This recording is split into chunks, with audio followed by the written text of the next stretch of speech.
Mizmor LeDavid, Adonai roi lo echsar, binot asher yarbitzeni al mei menuchot yanachaleni, nafshi yishovev, yanacheni v'magle tzedek lema'an shemo.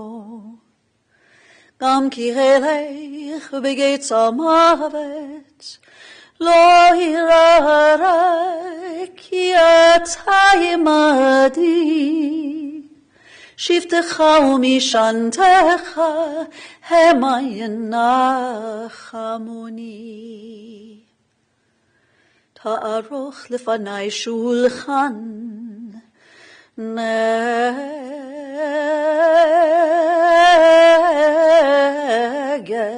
tzorirai di shanta vashamen roshi kosiri vaya ach tov chesed yerdifuni ko yamechayai v'shaveti b'veit Adonai leorech yamim.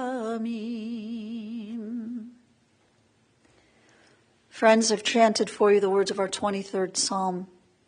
In these moments where our hearts are aching, we often turn to the psalmist to find comfort and strength and to find a sense of shalom. And so at this moment, for those who are familiar with the words, I invite you to join me as we recite these words together. The Lord is my shepherd, I shall not want. He maketh me to lie down in green pastures. He leadeth me beside the still waters. He restoreth my soul. He guideth me in straight paths for his name's sake. Yea, though I walk through the valley of the shadow of death, I will fear no evil, for thou art with me. Thy rod and thy staff, they comfort me. Thou preparest a table before me in the presence of mine enemies. Thou hast anointed my head with oil. My cup runneth over. Surely goodness and mercy shall follow me all the days of my life, and I shall dwell in the house of the Lord forever. In the rising of the sun and in its going down, we will remember her. In the blowing of the wind and in the chill of winter, we remember her. In the opening buds and in the rebirth of spring, we will remember her. In the blueness of sky and in the warmth of summer, we will remember her. In the rustling of leaves and in the beauty of autumn, we will remember her. In the beginning of the year and when it ends, we will remember her.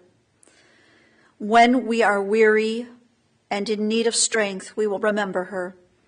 And when we are lost and sick at heart, we will remember her. When we have joys we yearn to share, we will remember her. So long as we live, she too will live, for she is now a part of us as we remember Marcia Mandell. To her children, Sherry, Eric, and Adam, also to Diane and Lori, to her brother and sister-in-law, Mel and Joey, to her beautiful grandchildren, Justin and Heather, Alex, Brittany, Jared, Chase, and Jacob, and to her sweet little great-grandson, Eli, to all the members of the family, and today we especially lovingly recall her son-in-law of blessed memory, David, and to friends who have come from near and far, those in person, those who join us via live stream. Our hearts unite in this moment as we take this time to remember, but also to celebrate the life of your beloved Marcia. Our sages, in their wisdom, have taught that birth is a beginning and death a destination, and life is a journey from childhood to maturity and youth to age, from innocence to awareness and ignorance to knowing, from foolishness to discretion, and then, perhaps, to wisdom, from weakness to strength, or strength to weakness, and often back again, from health to sickness, and back we pray to health again, from offense to forgiveness, from loneliness to love, from joy to gratitude, from pain to compassion, and grief to understanding, from fear to faith, from defeat to defeat to defeat, until, looking backward or ahead, we see that victory lies not at some high place along the way, but in having made the journey, stage by stage, a sacred pilgrimage. Birth is a beginning, and death a destination, and life is a journey, a sacred pilgrimage to life everlasting. Marcia's journey A journey of more than 85 years began here in Cleveland. She was born on June 1st, 1939, to Sarah and Joseph Stone.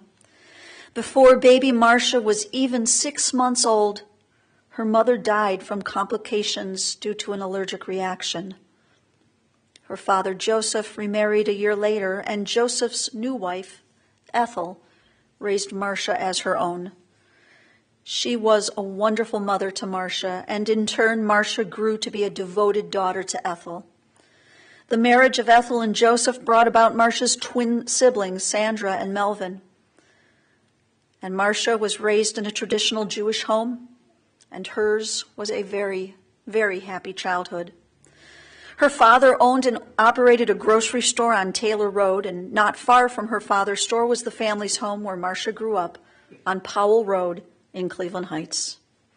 Growing up, she enjoyed playing piano, and as a student at Cleveland Heights High School, she began to develop a love for the theater, and she would perform on stage, and this grew into a passion of Marcia's that would accompany her throughout her entire life.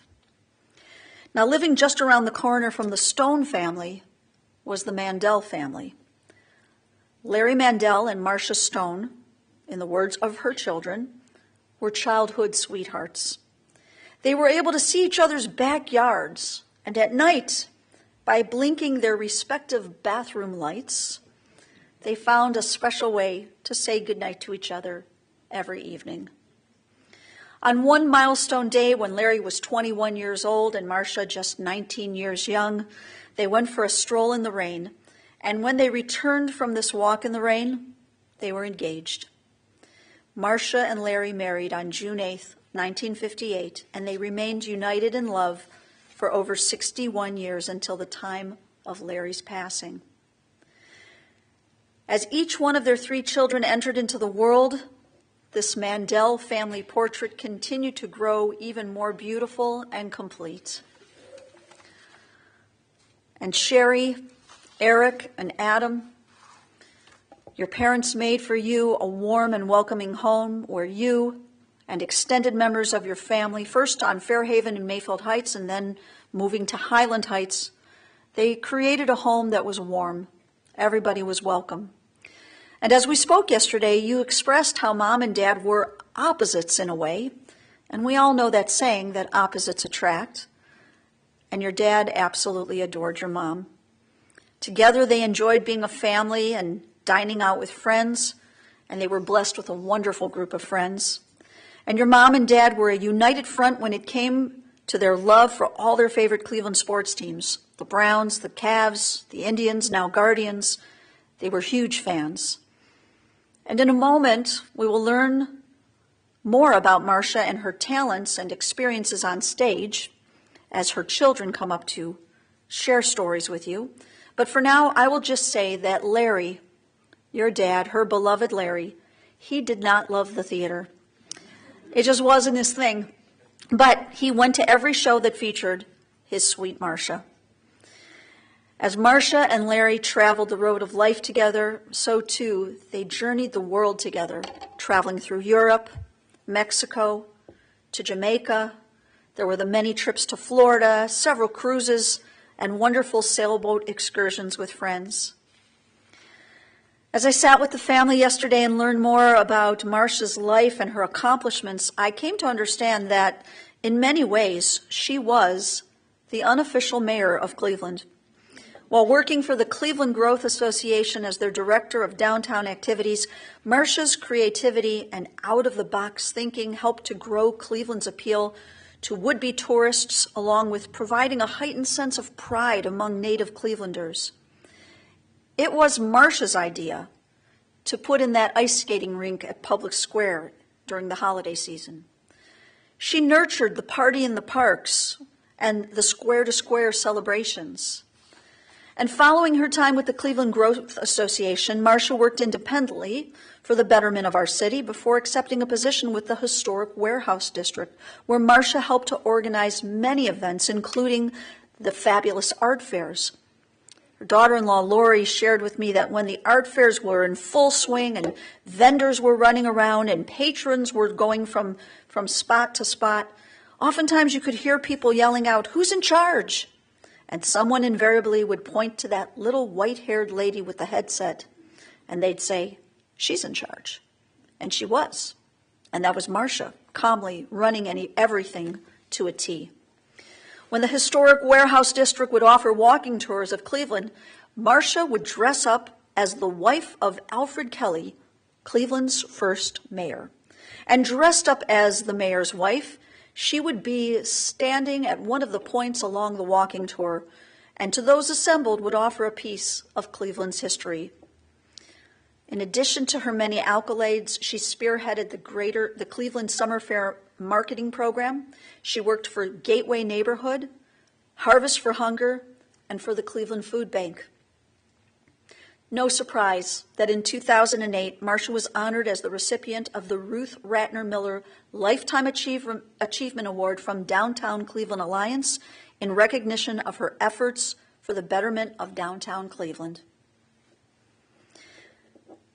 In the words of Marcia's children, you shared with me the following. You said, "She was the nicest person you would meet in your entire life, the most giving, loving, and supportive parent who never had an unkind word to say about anyone. She saw the best in everyone."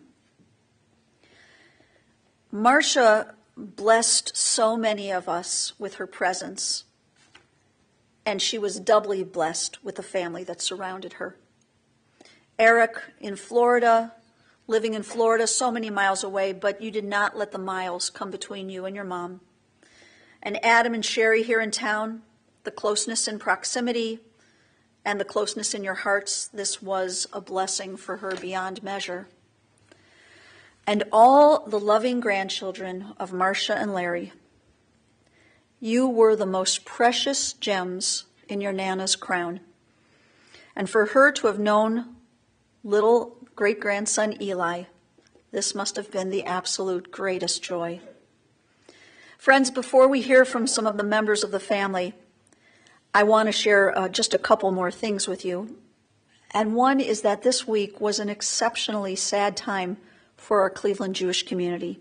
There were many losses this week, and hence many funerals and many burials, especially today. I'd like to mention that Marcia was laid to rest at Mount Olive Cemetery earlier this morning. This is why the casket is not present. This was done because it was the only way to accommodate the family on this day. I also want to share that her grandson, Alex, provided the wording for the obituary that you might see on the Berkowitz-Kumin-Bookatz website. This is so beautifully worded that I want to share it with you all. Alex wrote, "Marcia was loved by all for her kindness, her beautiful heart, and her enthusiasm for life. She had overflowing love for her family, love that was extended to everybody she knew. A lifelong Clevelander, Marcia was devoted to her career in the developing of downtown Cleveland. She had a passion for the arts and starred in many plays as an actress in Northeast Ohio. Her life of service and goodness was an inspiration to the community she loved. She will be missed by all who knew her." And I have a very strong hunch that she also inspired her grandchildren and her children. And at this time, her children rise up to bless her name as they have words in their heart that they wish to share with all of us. I call on Sherry, Eric, and Adam.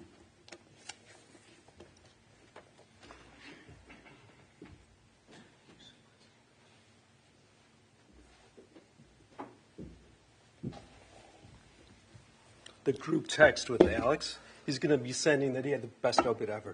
We're never going to get end it. So, first and foremost, we want to thank everyone for coming today, in person and virtually. It means the world to us to feel the love about how many support our family, but more importantly, how many loved our mom. Everyone says they have the best mom. We know we did times 1,000. I would like to add a special thanks to my family and friends who have supported me through these past difficult years. To Shani and my Cedar Living friends, you have been there daily for me with your love and support. I cannot thank you enough. To my kids, you are there for me at all times. I'm so proud to be your mom. Adam, what can I say? Through humor and sensitivity, you've been there with me every step of the way. I'm blessed you're my brother. I could not have done this alone. I love you. I love you too. Ditto about that. Being the youngest of three, I love being the baby of the family. On more than one occasion, I was called a mama's boy. I had no problem with it. My sister is 8 years older than me, and my brother's 5. So I am what you call a surprise. My mom told me many times I was the best surprise ever. As the firstborn and only girl, I did not have to share my mom. Saturdays were our day. I have calculated that my mom and I have spent over 3,000 Saturdays together. We would begin the day by going out to lunch, followed by shopping or a movie. Nothing was better than being with my best friend. We shared our weekly lives and discussed everything under the sun. She had such enthusiasm for life and was a role model for me on all levels. I never understood that Saturdays are limited. I only wish we could have one more Saturday. She always had my back and was a lot of fun. When I was 9 years old and had eye surgery, she made my dad get lobster for dinner. I could hear him saying, "He doesn't need lobster," but she got it for me anyways. In 5th grade, she took me and 2 friends to produce a radio commercial for Rick Case Honda that she had the lead in. She took us to McDonald's to celebrate. My friends still think she was the coolest mom ever. But my favorite story, that's a little inappropriate, that I reminded her about 2 years ago, and I know she remembered, was when I was in high school. I didn't want to go see one of her plays with my dad on a Friday night because he liked to go on Fridays and I liked to have a social life. So I surprised her and I brought a few of my friends the night before on that Thursday. The surprise was on me. She started yelling on stage to the other performer, "See you next Tuesday." She kissed another woman and was in a bed with another man. I still don't know if they were at all dressed. It was so embarrassing. My boyfriends always thought my mom was so beautiful, and she was, inside and out. I knew early on that I could never be as good a person as Mom. She was the best person I would ever know. My parents made one mistake when I was young. My sister was probably in college. My brother might have been at summer camp. But they had this great idea to send me away to Maryland for 2 weeks.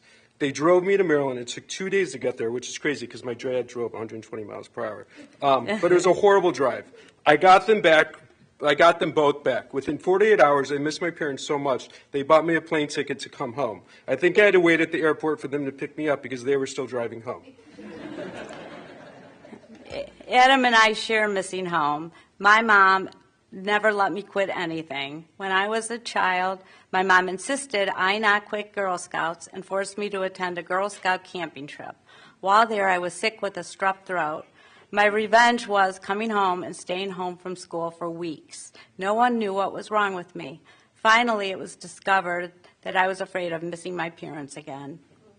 Anytime I had an issue, my mom told me countless times as a young boy or as a grown adult, "It will work out, honey." She was always right. It always worked out. She had more confidence in me than I had in myself sometimes. That's what moms are for, and she did it so well. The same goes for me. She had such confidence that I could succeed at anything.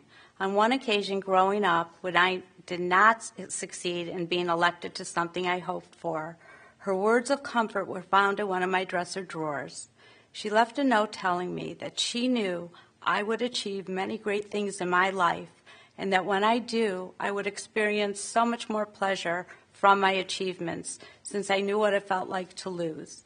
She wrote I would experience the wins much more than she ever had. My family's been mourning my mom for a long time, especially my sister and me, since we tag team visiting my mom daily at these homes. My sister didn't ever miss a dinner, maybe once or twice. But you basically once every dinner.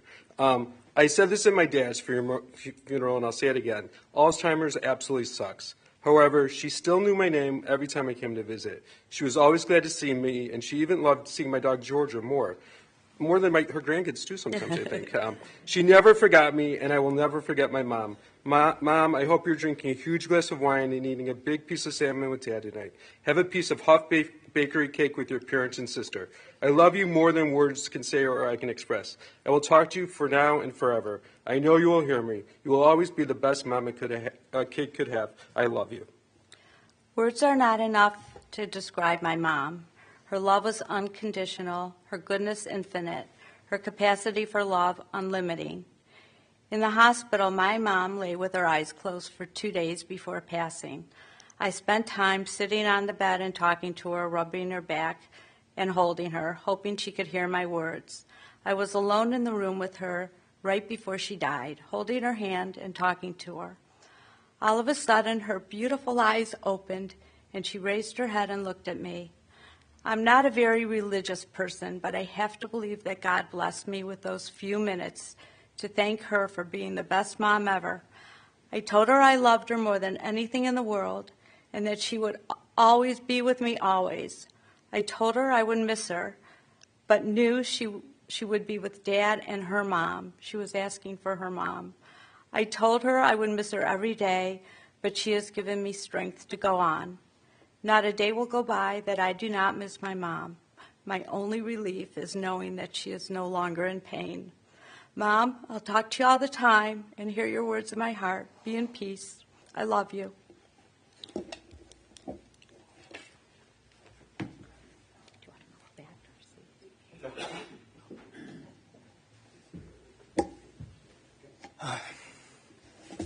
All right.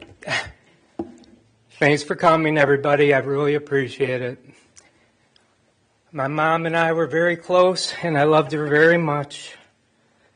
First of all, I want to say thanks to my wife and my son who supported me all through these difficult times. Whenever I needed to come here to Cleveland, driving from Florida to Cleveland during COVID, spending days away, my wife and my son were by my side. When I needed to take my mother to an evaluation that I took, they were right there for me.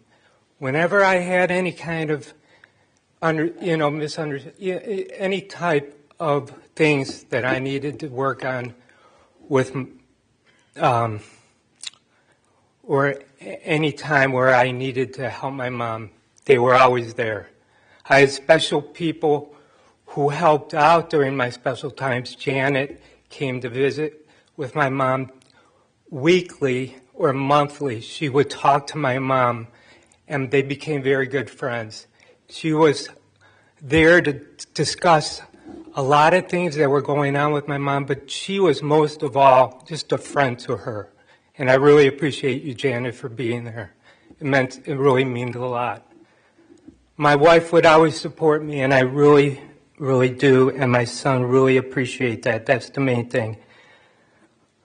I got to find out where I started my thing here. I apologize. Hold on. We don't want to talk about estimates on my house in Florida because there's a lot of those. Being from Florida, a lot of hurricanes there. Mom and I had a special relationship. We were very much alike. We're very sensitive, enthusiastic, love for life. But she has amazing qualities that I could only live up to. She loves everyone unconditionally, no matter what stuff was going on with them. If she felt slighted, she would love them unconditionally. She was just selfless, creative, non-judgmental. She loved everyone. She loved me unconditionally. She was beautiful inside and out. She was always the best mom, grandmother to Jacob. I can tell you all the wonderful things that she did for me. Like, for example, she went to all my baseball games, my soccer games. She went to my bowling leagues. Danny is here, who grew up with me in Cleveland. He knows what a wonderful woman she was.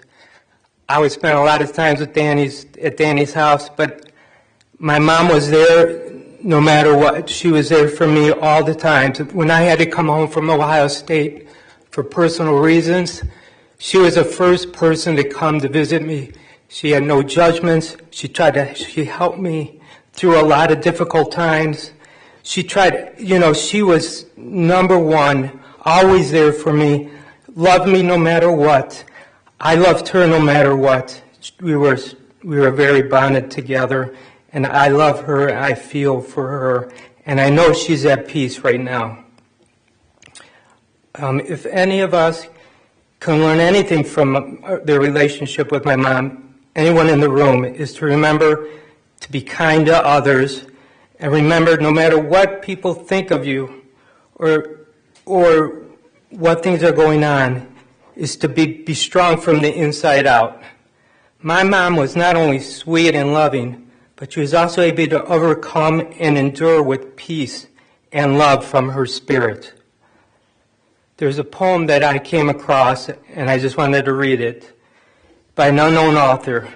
Hundreds of stars in the pretty sky, hundreds of shells on the shore together, hundreds of birds are singing by, hundreds of birds in the sunny weather, hundreds of dewdrops to greet the dawn, hundreds of bees in the purple clover, hundreds of butterflies on the lawn, but only one mother the wide world over. Thank you.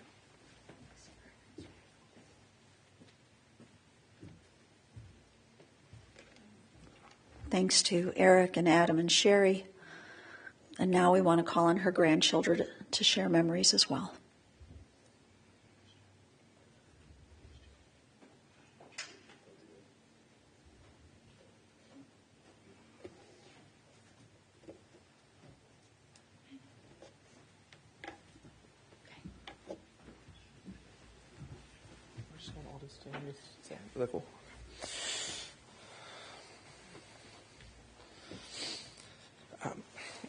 When my grandfather passed away in early 2020, my grandmother and I shared a powerful moment that I've carried with me ever since. "You were the first," she said, during a long hug we shared. On the surface, I think she meant for that to be a sentiment as to how special my relationship with my grandfather was, but her words felt deeper than that. They felt more personal, like it was about my relationship with her more than anything else. I am my grandmother's first grandchild. Her words stuck with me for 4 years, and I thought about them a lot. Then my son Eli was born last year, and I felt like I finally truly understood them. When I watched my mom fall in love with Eli at first sight, I finally grasped the gravity of Nana's words to me. Out of all of her grandchildren, I was her first love. I was the one who carried all that excitement. I had an immediate special bond with Nana from the moment I was born.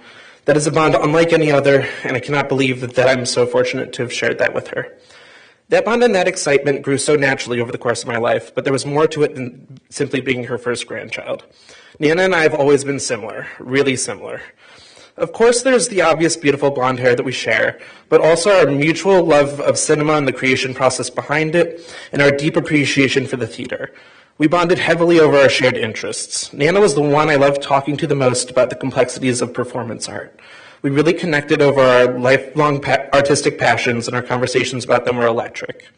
However, the similarities between us also extended to our personalities.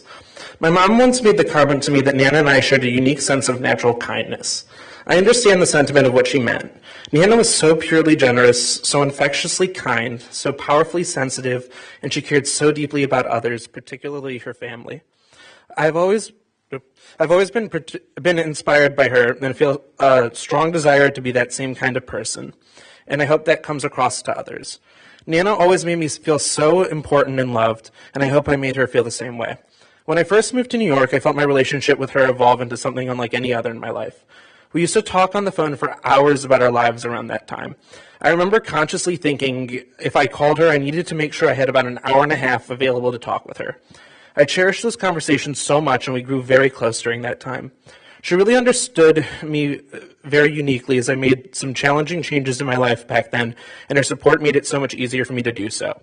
However, our conversations were also light and so much fun. We talked about new Broadway plays I was seeing, the plays back home she was acting in, the events she was setting up in downtown Cleveland, and we talked about my career goals and where I wanted my life to lead. She provided me with tremendous insight into myself, and I deeply appreciated her life and all of the remarkable achievements. She was amazing, truly an amazing person. A few years later, it was hard for me to watch her go through Papa's death and her decline through Alzheimer's. I am so thankful and appreciative that my mom and Uncle Adam were there to take such phenomenal care of her every day. My mom was beyond amazing to her, and I know that Nana and Papa are both looking down on her so proudly. I feel so lucky that Nana was able to attend my wedding and able to meet Eli, my son. I am also so grateful that while she dealt with Alzheimer's, Nana always recognized my face and always knew my voice on the phone. She stayed herself even through the disease, at least around me, and I'm so grateful for every second I spent with her. Nana and I have always been inseparable, and the love we shared for each other was perfect. We had a relationship that I think is so rare to find in life. I love her so much, and I'm going to miss her every day. Nana, if you're listening, I will always be your first grandchild, and you'll always be my first grandmother, the one I was always so excited to see and so happy to be with. We were perfect and destined for each other. I love you so much, and I will always feel the intense love you felt for me. What I learned from you most is that when you're loved like the love you gave me every day, it's important to spread it. So I always will remember you by spreading your love to others and by being as kind as I can be. I miss you so much, Nana. I will always adore you, and I'm so thankful that you are my grandmother.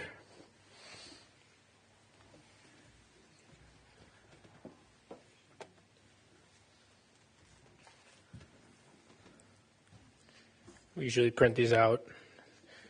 I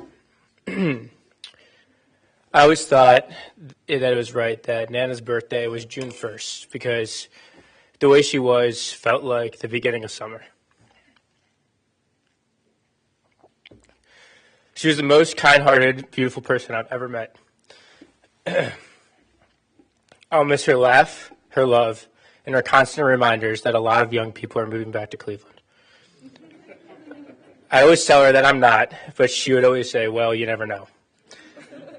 Nana taught me some of the most important lessons in my life by the way she lived hers. She showed me that family is the most important thing, that it feels better to give than to receive, and to always treat people with kindness. All of these lessons came together during one of my favorite days with her. After college, I was set to spend a year abroad in Spain, and she took me to lunch in Chagrin Falls before I left. She drove us there, and you know Chagrin Falls on a Saturday. Good luck finding a spot to park. So we circled a crowded Heinen's parking lot until we found a place. And when we got out of the car, we found ourselves being yelled at by a road rage-filled man who wasn't shy to let us know his expletive-filled thoughts about Nana's driving. I started to yell back at him, but Nana just calls over, "I hope you have a nice day." She told me she never saw the point in talking to people in a bad way. At lunch, I shared with her my worries about moving abroad, but she let me know she never worried about me because she knew I could be successful in anything I wanted to do in my life. I asked her to tell me about her life, too, and learned that when she was young, she dreamt she might like to be an actress in New York City, but that her and Papa had started a family at a very young age. She told me she wouldn't trade any of it. She loved to laugh. Jared, my mom, Uncle Adam, and I were on our way to see her perform in a play one day, and sorry, Jared, I'm stealing the story, but you get to tell it again. We were so late that we missed it. So we hung out in the lobby. We went to the theater at first, yeah, and then we were late, and then we missed it, and we hung out in the lobby till the play finished. And when she came out, we told her what a great job she did, and that we loved it. We had a pact never to tell her, and then one night at dinner, years later, the truth slipped out. I don't think I've ever seen Nana laugh as hard as when we told her. I'm so thankful to have had the example set by a Papa who took me to dinner every week, and a Nana who took me to lunch every weekend. Nana, you will always be my favorite person to try and make laugh. I'll always remember your smile, our Saturdays spent together, and the look you get about a joke shared just between us. I've never been confident about what comes after this life or if we'll meet again someday, but I can still hear you saying, well, you never know. I love you, Nana.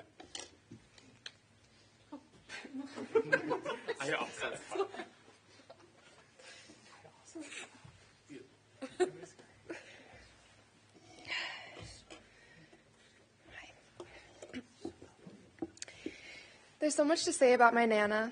I mean, she really was just the most perfect, darling thing. The curls, the nails, the pink and purple everything, the jewelry, that smile. She was just picture perfect. I always admired her unique style and how unapologetically she expressed herself. I have a vision of her walking out of the house into the car before temple on high holidays, just eager in the back seat to see what she was wearing for the occasion. Always unique and like something I'd never seen before. Not only was she gorgeous on the inside or outside, but boy, was she something extra beautiful on the inside.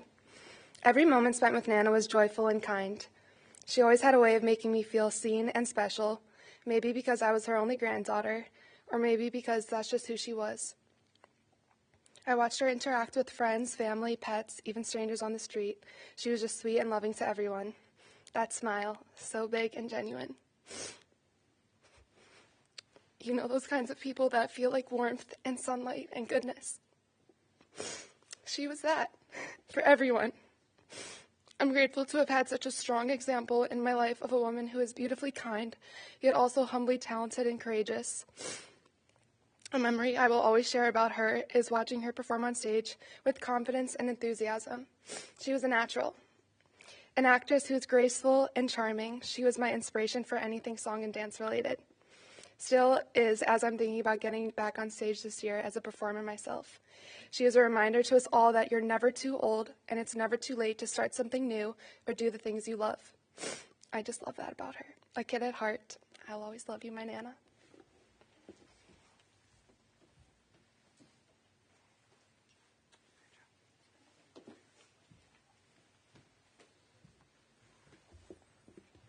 All right, Chase and I decided to go the group project route, so we're just going to share a few of my things we'll remember about her. For one, I think it was my mom, hopefully I didn't fact check with her, who called her a pink lady from Greece, and that's always stuck with me. Her favorite color is pink. She had, I guess unique is the right adjective, pink chairs in her home that were very loud and in your face, but I always remember them. And she always incorporated pink into her outfits. A couple hours after she passed, I was walking home, and the skies in New York were painted pink, and I feel like that was a sign. I'm not very religious, but I took it with face value, and it was a great memory. Each weekend, Jared and I used to beg our dad to take us to Nana's house for simply two things, grilled cheeses and puzzles. Our Nana would always make us the best, cheesiest grilled cheeses, even though Jared and I would always go to overnight camp and always beg for grilled cheese there too. Since she knew how much we liked it, she learned to perfect her grilled cheese recipe and started incorporating Swiss cheese into it. This Swiss cheese directly impacted the trajectory of my life. As a foodie still, as my family knows, I still order Swiss cheese omelets and Swiss burgers and will always be down for Swiss grilled cheese.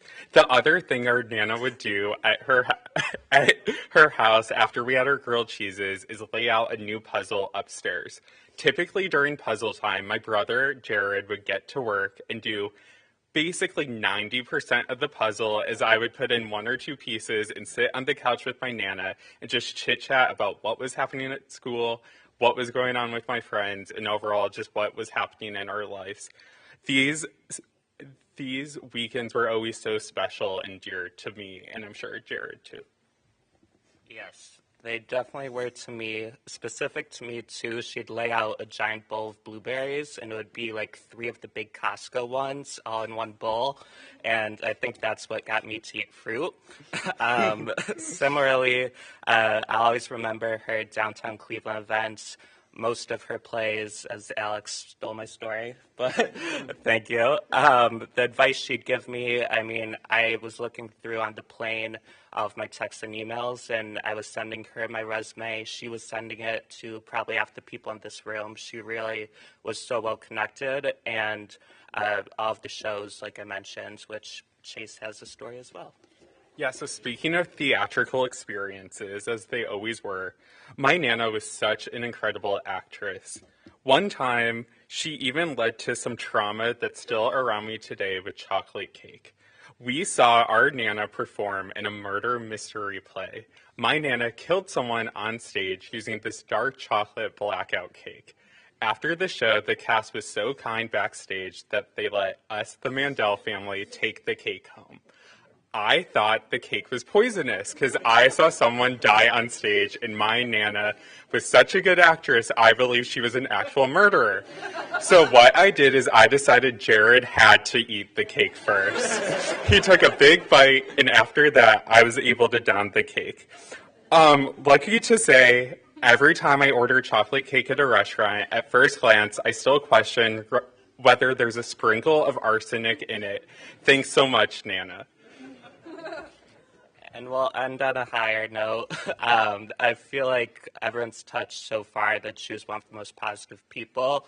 The way I phrase it is that some people see the glass half empty, others half full. She saw it half full and then would find a bucket of water and fill it. She was the most positive person in all of our lives, and we really thank everyone for being here today. Thank you.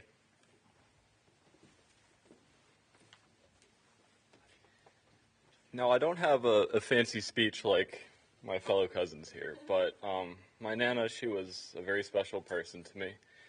And being in Florida, that does make it challenging, seeing someone who lives about 800 miles away in Cleveland, Ohio.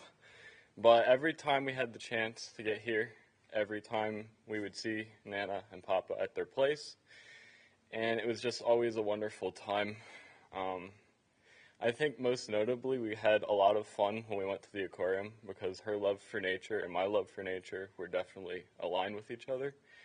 And every time I used to tell her about all the cool birds and all the cool fish and stuff, and she was always supportive of that. And to this day, I still even continue that tradition, and because of it, I feel like it's honed in my abilities of being a future environmental scientist, because whenever I take a class, I'm in college now, and I sit through these environmental lectures, I always think of my Nana because she told me that I could do anything when it comes to the environment. She said that I could do it no matter what the challenge was, because whenever I told her about these cool animals, she always seemed like she was the only one who really fully understood it and cared about what I thought. And funny story about this, actually. So we were actually driving to the aquarium, and it was with Papa and Nana. I think it was 2015, 2014. But we were in the car, and so I was telling Papa about the Amazon pink river dolphins, because I was telling Nana earlier because the dolphins are pink, and pink's their favorite color. And she was like, those are wonderful creatures. I've heard about them before. And he was like, that's bullshit. I've never heard of them. Those are the exact words he said. And I was like, Nana, pull up on your phone pink river dolphins. And then she pulls it up on her phone, proves it to him, and then he shakes his head in disbelief. So that was a little funny moment I have about my animal stories with Nana.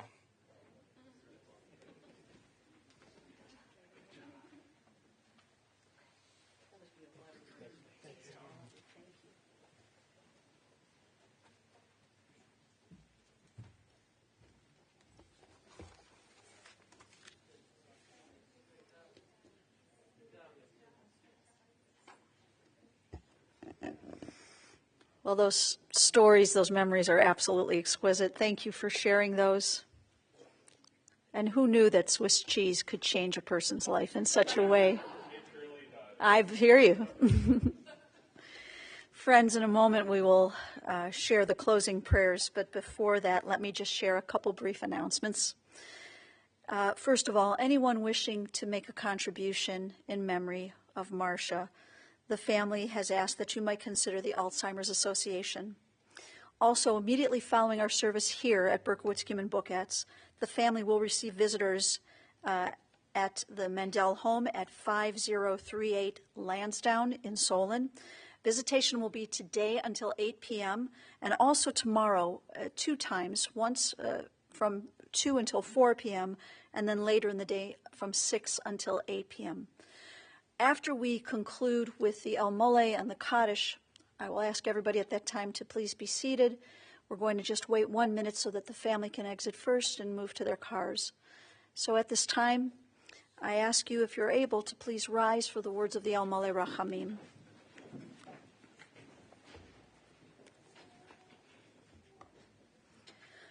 El Mole Rachamim, shochen במרומים, אמסה מנוחה נכונה תחת כנפי השכינה, במעלות קדושים וטהורים, כזוהר הרקיע מזהירים. את נשמת יקירנו, שהלכה לעולמה, בגן עדן תחיה מנוחתה. אהנה בהרחמים אסתירך בסתר כנפיך לעולמים, ותצרור בצרור החיים את נשמתה. אדוני הוא נחלתה, ותנוח בשלום על משכבה, ונאמר Amen. O merciful God, who dwells on high, who is full of compassion, Grant perfect rest beneath the shelter of your divine presence among the holy and pure who shine as the brightness of the firmament. To our dear departed Marcia Mandell, who has gone now to her eternal home, may Marcia's soul be bound up in the bonds of eternal life, and grant that her memory inspire all of us to noble and consecrated living. And to this we say, Amen.